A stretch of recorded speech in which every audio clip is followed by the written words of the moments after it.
Let me ask you something. Sure, ask away. It's just, with everything that's happened with you and your family, it's a whole hell of a lot to process. I wanted to make sure you're holding up all right. Yeah, I'm all right. Huh. You're a tougher nut than I thought. Tougher than I was. Took me a long damn time to get a feel for this place. Thank goodness I found Diamond City. It's got its flaws, sure, but it beats the hell out of anywhere else in the Commonwealth. Of course, when I took up there back when, people were just as scared of the Institute as they are now.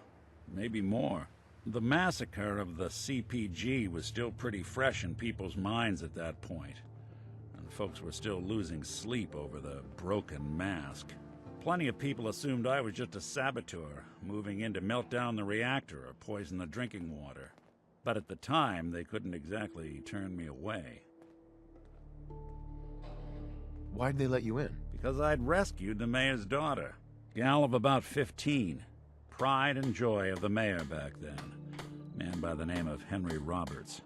The young Miss Roberts decided she'd run off with some caravan hand she'd, known for an evening. Turns out the guy was part of a gang of kidnappers. I didn't even know who I was rescuing, just stumbled on a crying girl and 4 toughs. I took her home and the mayor dubbed me a hero, offered me a place in town. Lots of folks protested, said I was a spy, but he wouldn't have it.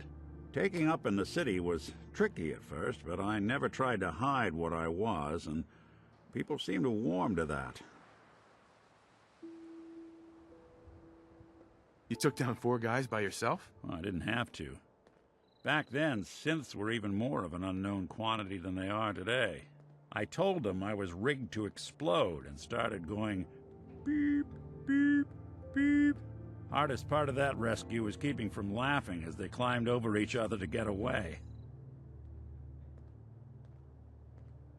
Was it hard settling in? Yeah, they sure didn't make it easy.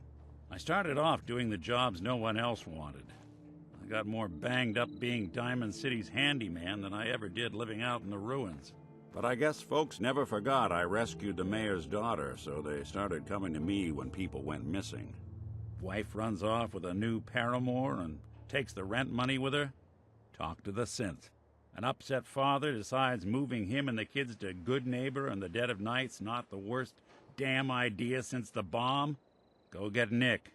After a while, the jobs got so backed up, they didn't even ask me to do the handyman stuff anymore. Hell, I was so happy to do it, it was months before I started charging anyone. I never stopped being Nick the Synth, but it was Nick the Detective folks came to see. It was about then that things finally started feeling normal. It took me a long time to realize that home is where you make it. And with some time and effort, this place can be home for you, too. That's a long story, but I hope it helps. Want to get moving?